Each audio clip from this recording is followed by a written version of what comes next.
All right. That's all. So, like I said, I'm a student of life, and I take my time. I study. I talk to lots of people. I research, and there's been this idea of a woman can have it all, which rightfully so. Not telling what a woman can and can't have in her life, because this is America. And as long as you're not hurting nobody or doing anything illegal, you can have exactly what you want. But from a relationship standpoint, what does it mean for a woman to have it all? Well, in my opinion, in order for a woman to have it all, it means that a man gets nothing. What do I mean by nothing? He gets nothing that he typically needs from a partner. So, I'll give you an example. A woman wants it all. A woman will. I'm not gonna say that women typically want to do jobs that are primarily men dominated, but you'll hear something where women will say, "Well, women are making more money. Women are making advances," which they are. Collectively, women have. Or not necessarily out earning men collectively. In certain fields they are, but then I think that a lot of things needs to be put into context. Like, I'll give you an example. Context. A lot of cities where women are making a lot of money, a lot of cities and states where women are making more than the average, are in places where the medium is higher. So let's say in California, I know lots of women that are making $100,000 in California, but in California, in San Francisco, $80,000 is considered low income. So in places, there, context, yes, women are earning more compared to the past, but I find that in places that women are earning a lot of money, those are also the same places where the cost of living outweigh it. Meaning, like, let's say in California, there's lots of women in California making $100,000. So when you compare these women to the national average, then of course, if we're looking at the national average, they're winning. But in the grander scheme of things, in these cities, states that our women are earning money in, once again, it's in places that. What does it mean to earn $100,000 in California when in San Francisco $80,000 is still considered low income? So I'm saying that women are winning in places where the barometer is set higher. But what does it have to do with anything? In order for a woman to have everything, a man has to have nothing. Meaning that you'll hear society says women are making advances and making more money than they've ever been. True.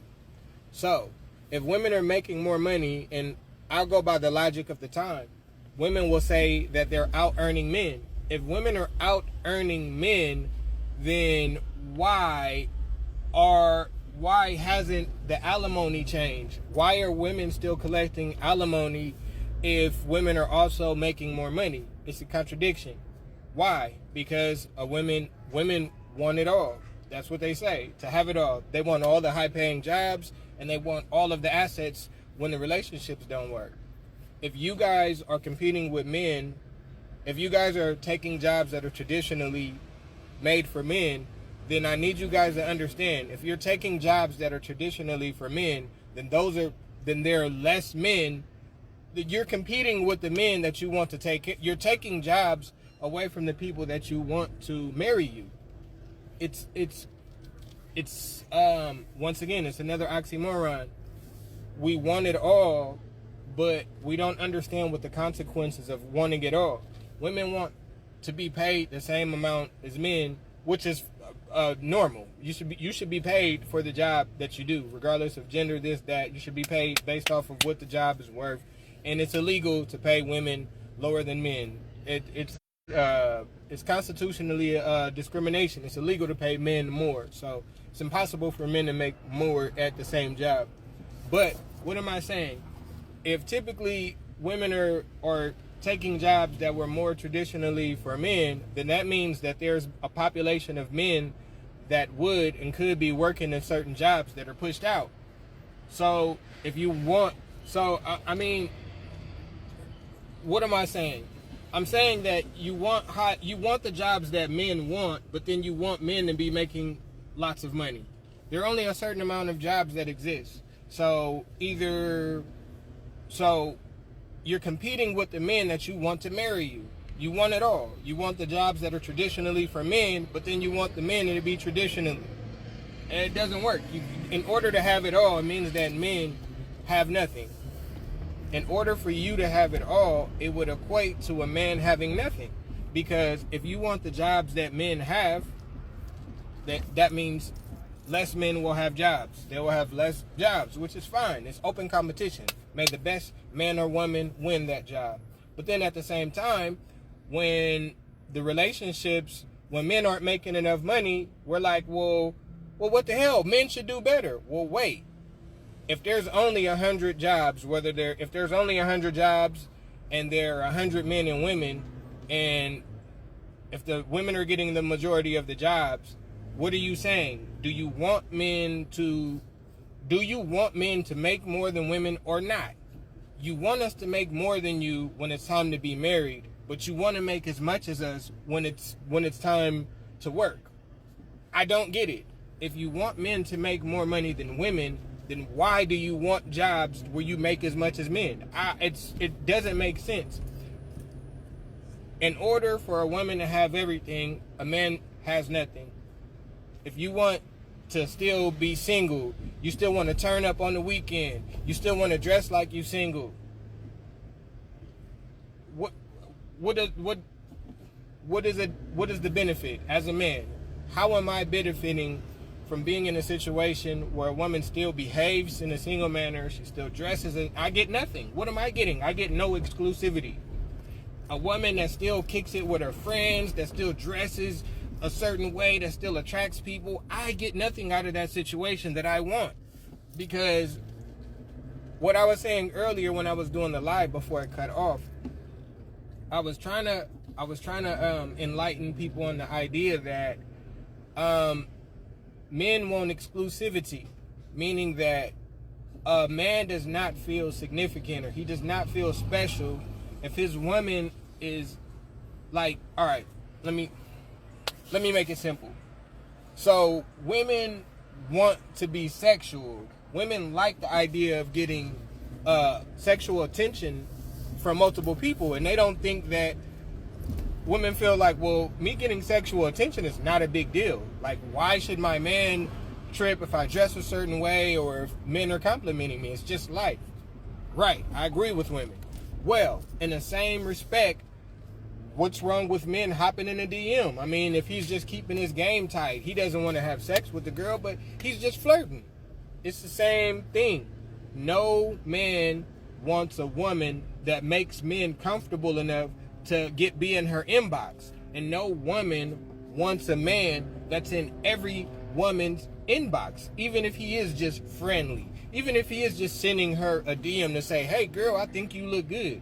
You wouldn't want that. The same way you don't want your man in every woman's inbox is the same way that we don't want our woman making men feel comfortable enough to enter her inbox.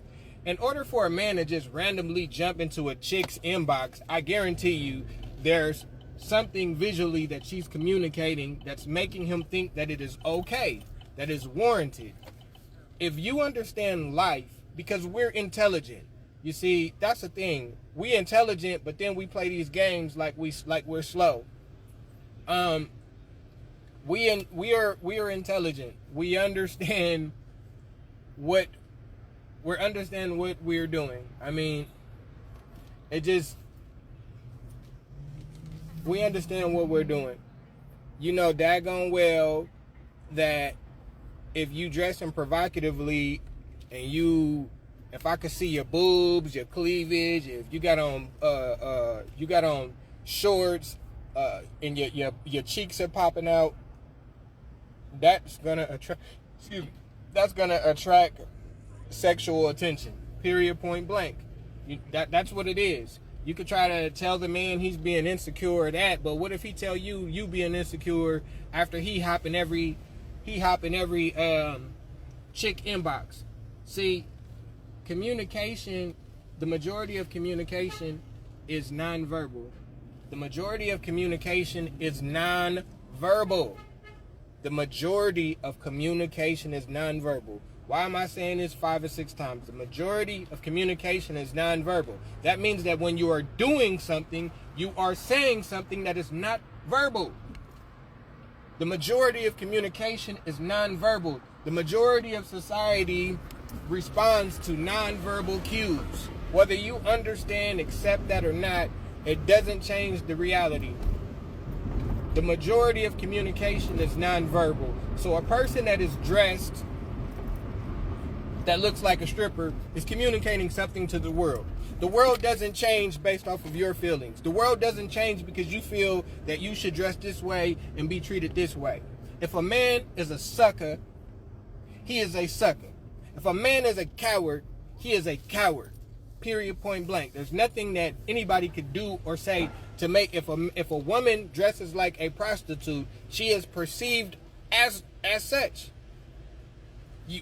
If a man has raggedy shoes, are you gonna let him go around and act like he fly? If a man got on raggedy, rusty shoes, are you gonna allow him to act like his kicks or fly? No. So a woman that is promiscuous, we're not gonna treat that woman as a wholesome woman. Just not. Sexual attention and wife attention is different. Sexual attention and wife attention is different, but it still boils down to the same thing. In order for women to have it all, men have to get nothing. In order for you to be able to still be able to move like you're single, to be able to have girls trips, to be able to still go out on the weekend, to keep your male friends, that means that a man gets nothing that he wants. No man wants his chick to still be playing this, oh, this is my platonic friend. Yo, man, we 40 and 50 years old. Like, this platonic friend stuff is goofy. It's goofy. Platonic friends, like, nobody will tell the real. You remember back in elementary and in junior high, men used to pretend to be friends with women, so, thinking that maybe one day we'll get some sex, maybe, man, I'm gonna wear her down. Okay, well, women do that with platonic friends, but just a little bit different. Women use platonic friends like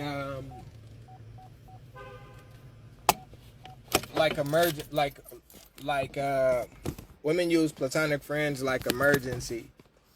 Like when they don't have any more relationship prospects, then that they kind of use their platonic friends to give them male attention, to give them physical attention. That's why a lot of the times women love to make guys that they reject platonic friends. That way, if they're having a bad day with the guy that they want, that guy that they always rejected is always there to boost their self-esteem. As long as there's one or two people that wants a person, they're fine.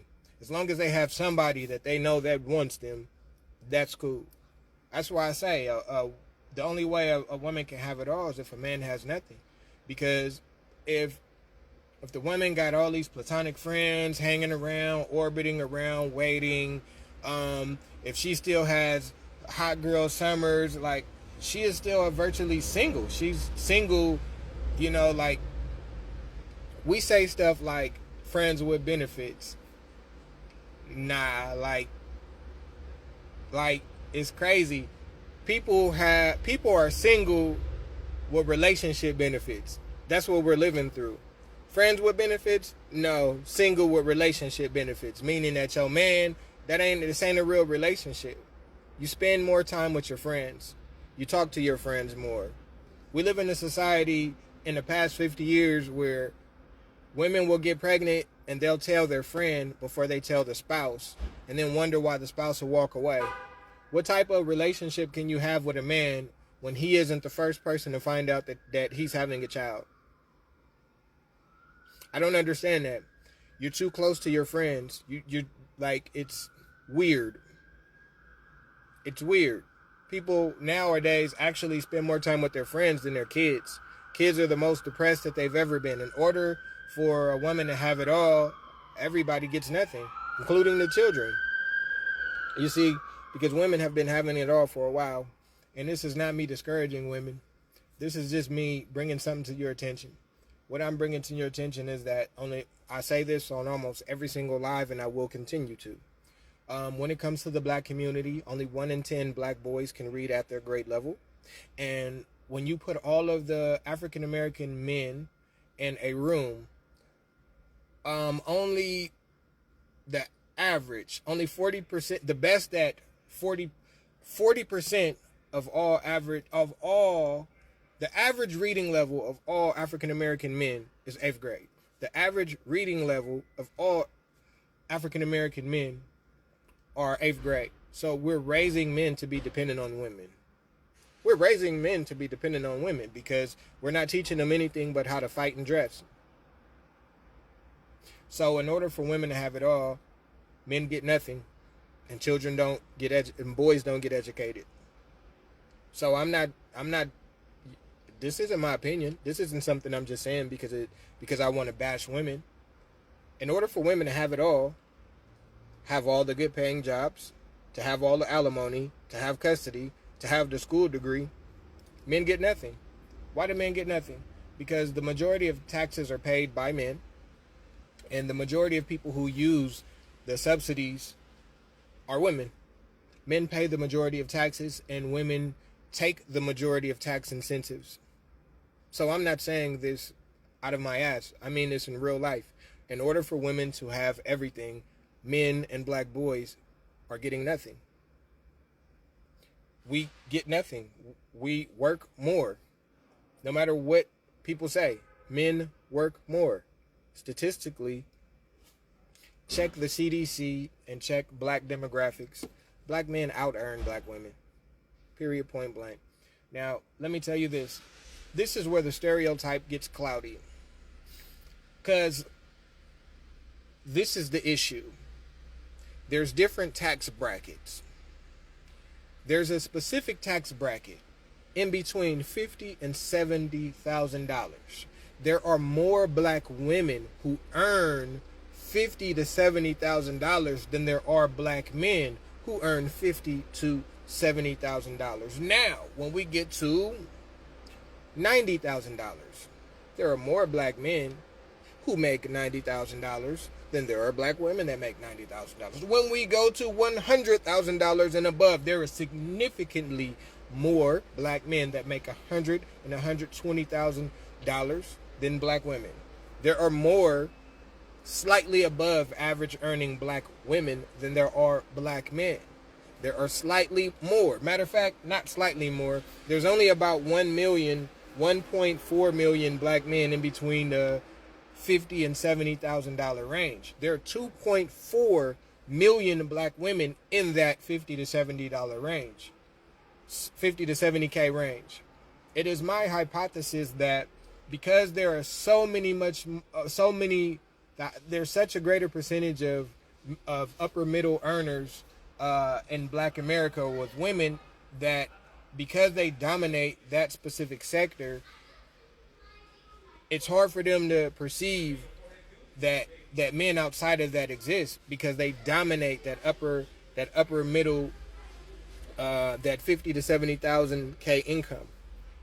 There's a million more black women that make that than men. So if you're only looking at between 50 and 70K, then yes, in that instance, those black men are invisible. But then again, I guess black women don't know black men.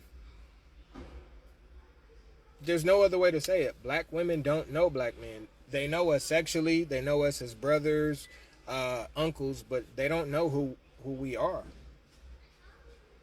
Black women don't know what we want. Black women don't know what we like. Black women don't know what we'll tolerate. Black women don't understand that the more money that a black man makes, the less likely he is to do the things that black men that make over $100,000 aren't necessarily entertained the same way that black men that make $40,000 are. Meaning that black men that have jobs, businesses, and take care of their children aren't going to be turning up at clubs and lounges and things like that because they don't have the time. That's why whenever you go out to clubs and lounges, no shade to men, but I'm just gonna tell the truth. A lot of these dudes that's out here in these clubs and lounges ain't shit. Those be the main ones that be out there. They be the main ones that be out chasing the cat. Dudes that got it ain't chasing it. Man, I don't chase the cat. I'll mess with a girl that ain't cute before I chase them. I don't chase. Like, my time is too valuable. My time is too valuable. I'm not rich, but I understand what my time is. I understand what it garners. Black men are not created equal. Thugs are not the same as standard traditional men. You're not gonna make a thug a traditional man that wants to be faithful. You want what doesn't, because you want it all. It has led you to wanting something that doesn't exist. You want a man that's trendy to be responsible, and then you shame the man that's responsible for not being trendy. You can't have it all because men can't be everything. The only way you can have it all is either if you take everything from men and give them nothing, or if you expect men to be everything. No man can be everything. No man can be outgoing, flashy, and responsible. Those men are very rare. And to ask those men to be faithful with all of the options that they have is ridiculous. What do you want? The things that you want. Are the things that you want things that want you back? Are the things and men that you want men that would be faithful to you? I said this in a stream earlier that got deleted. Men understand that when there's things that we want that's above average, we understand clearly that we must fight for those things. But the only way that a woman can have it all these days is if men have nothing. Because for a woman to have it all, she wants all, meaning that she wants to work in the fields and earn the money that men make. For every woman that takes a job, a job that's typically for men, which she should, there's one man that's less qualified. For every woman that takes a job that typically goes to a man, there's one man that is off the market, meaning now there's a man that can't support this job, or he can't maintain this job or this thing because he's been displaced. So where every action has a reaction. So for every job that's taken away, every job that's traditionally went to a man that's taken away from a man, that's one less man that's on the market that earns that money. So for every woman that takes a job that's for a traditional man, there's one less there. You're killing. Like, if you want men to be high earners and then lead, for every job that you take that is traditionally for a man, you've knocked out a potential husband. For every job that you take that you know is traditionally a man's job, that's one less man that is marriage material. So I'm not saying for you to stop competing. May the best man or woman win at the job. It's America. May the best man or woman win. But if you want there to be more marriage-minded men, if you're complaining that men don't make that much money or that they're broke, while you have a job that went to traditional men, then, well, yeah, you took one of the jobs, which you should, because it's a free open market. But there's consequences to the open market. It's consequences. In order to have it all, you're leaving some of us men with nothing. In order to have it all, men are having nothing. In order for women to have it all, men are being left with nothing. Meaning, if more women have high-paying jobs that traditionally and typically will go to men, there's less men that are available with the money. It's like It's like society is creating these guys that are terrible. Like I did a live a couple days ago, and I said women would teach their sons who have no job, have no car, no transportation. They'll teach their sons at from 5 to 18 that they're the man of the house, and tell them that being a man is equating to putting your life at risk for the household. That's it. That's all. Sacrificing your life for the household. So how are you going to tell a black boy from 5 to 18 that being a man is just being willing to die for the family? Then when he's 24 and he has nothing to offer but his sense of fashion and his fists, you like, well, what the hell? You ain't got nothing else? No. His mama only told him that all he had to do was be willing to fight. What the hell? I don't get it. Men are doing exactly what they were told. They were told that they're the man of the house because they had them hands. And matter of fact, not only is that what you're telling your sons that all they got to do is fight to be a man, and then you having babies with men that all they know how to do is fight. Then when all that niggas know how to do is fight, shoot, and dress fresh, we like, oh, niggas ain't shit, it's their fault. These men are doing exactly what they were taught to do. They're doing what they're taught to do. They're doing what they taught. An absent dad can't teach a child nothing. So, I mean, eventually, like I always say, eventually, people got to take accountability and responsibility for their stuff. In order for women to have it all, unfortunately, men and children are being left with nothing. Women have it all. They have passports. They have high fashion. They have great jobs, but the children are the most depressed. The boys can't read. Nobody's getting married. Divorces have slowed down, but nobody's rushing to get married. So that's what it is. We're going to keep figuring it out.